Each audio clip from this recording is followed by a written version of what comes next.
Well, I'll say this.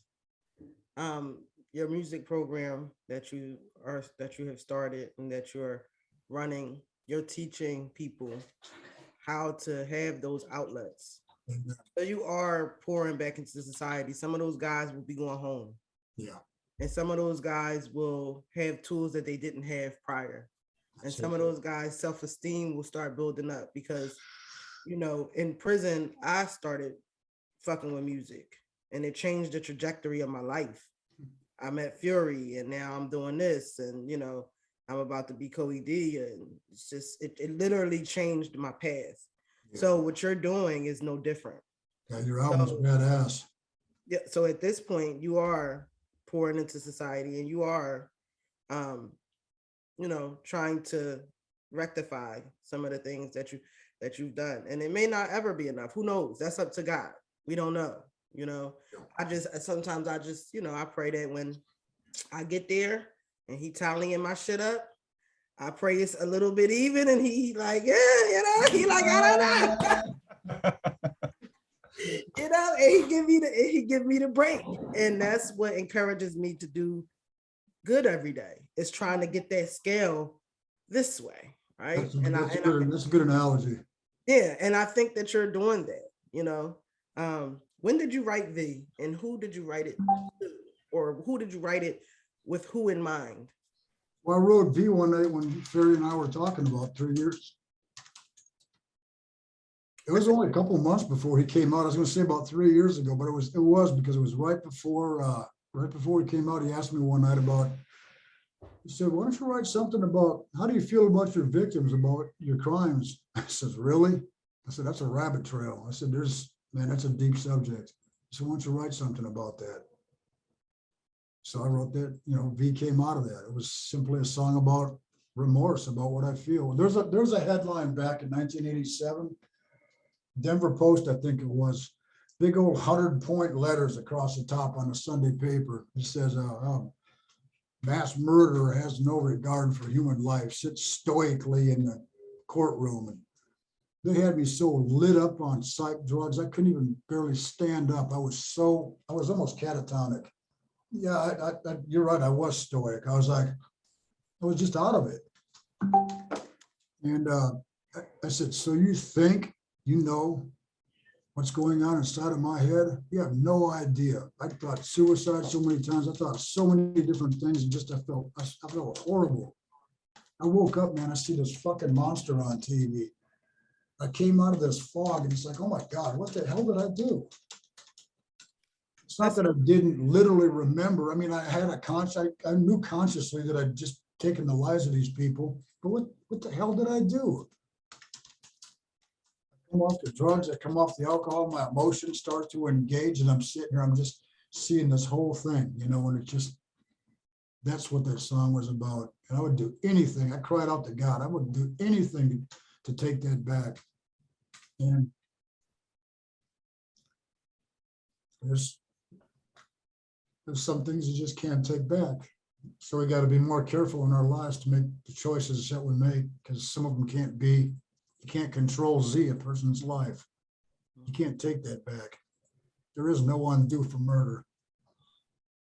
That's interesting. I for some reason I thought this V was probably written a long time ago. Mm-mm.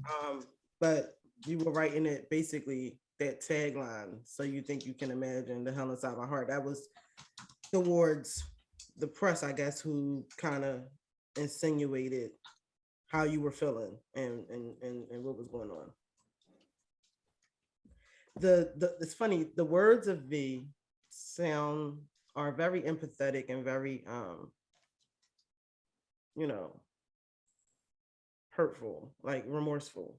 Yeah. But the delivery is very defiant and defensive, for lack of a better word. Um, was that done on purpose? Like, was that contrast done on purpose, stylistically? No, I won't take any profound credit for any of that. In a sense, it was somewhat defiant. It was the audacity of the media to sit there and to come in with a camera and you act like you know what's going on inside of our heads. It's indicative of the whole thing in our society. our shrinks, the DSM-4, DSM-5, these little statistical manuals. You analyze somebody for 10 minutes, and then you put them in a little box and you say, well, this is who you are. You have no idea who I am or who any of the other 7 billion people on this planet are unless you've actually walked a life with each of us. And it pissed me off. It hurt. And it hurt because they minimized my victims. They spend so much time talking about me, this horrible, horrible person, and hardly any time is given to the victims for the people whose lives I destroyed. Just the whole thing, it's almost like a mass marketing tool. I don't know how to explain this, Mo. I mean, I guess it was defiant. It's like, that's not who I am. I'm not just some cold-blooded, callous son of a bitch, you know? But my actions would belie that. If you judge me on the actions, yeah, you can make that inference, obviously. But there's always a reason why people do things. There's so many things behind things, so many complex circumstances.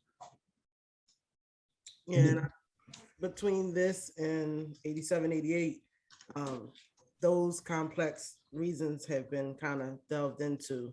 I will say, for your next output, I do challenge you to make it less about you, just like you said about the media.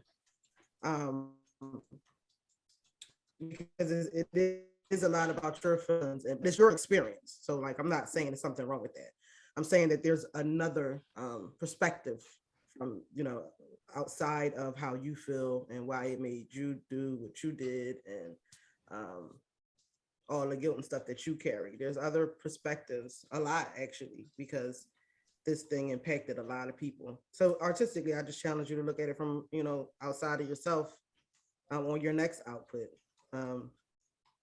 But I think that this was needed because I feel like a lot of times we don't give grace or care about what caused the actions of someone who does something especially heinous. And that does nothing but keep the cycle going. If we don't know what made this person react this way, how can we combat the next person from reacting this way? So I feel like it was very, very needed. Like, I'm not saying it wasn't.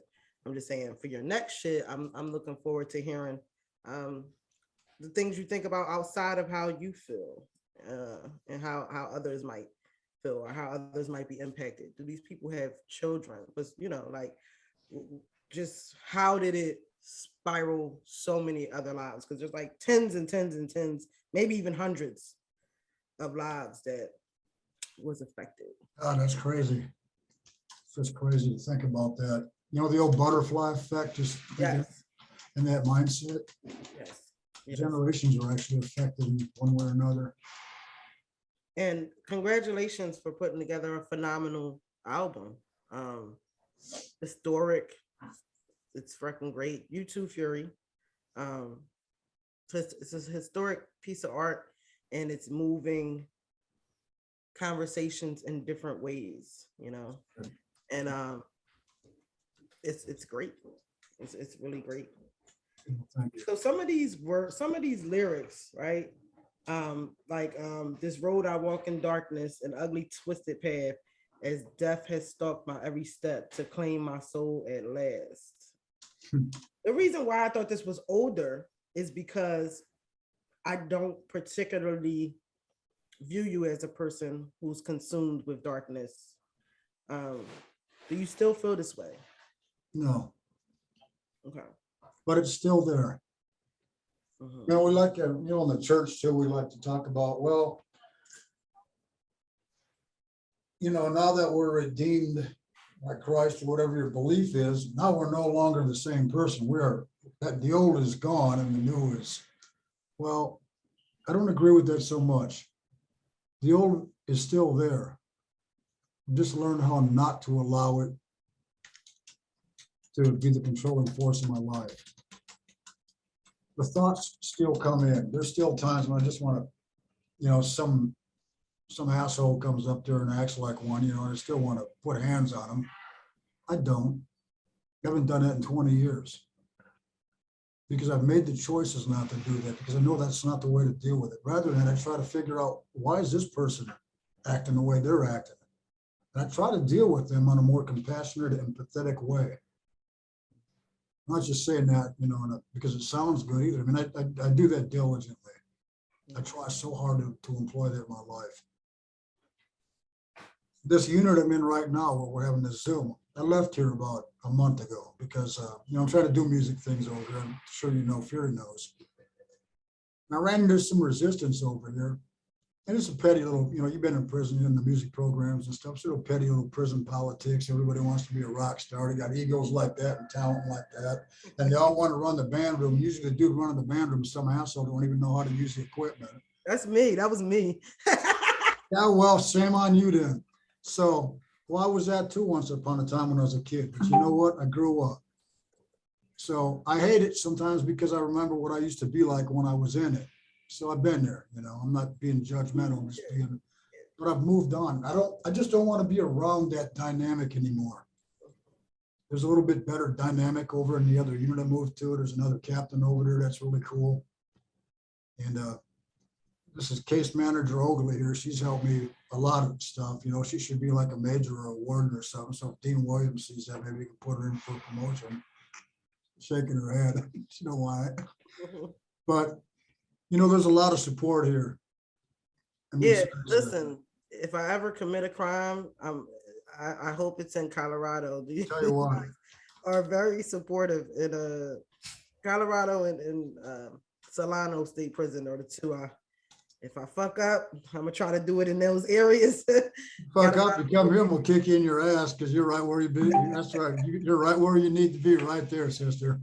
Yeah, no, they got a lot of great programs, very supportive, and it seems as though they really want you guys to like not come back. And they're trying real hard to do some new things here. They really are. Yeah, because some states are like they're banking on you coming back. I know Pennsylvania is like that. Like you're walking out the gate and the guards are like, "See you when you get back," like dead ass. Like that's how they be. Like I see you soon. Like you be like, "Damn, just no faith." Like okay. You'll be back for Christmas dinner. Yeah.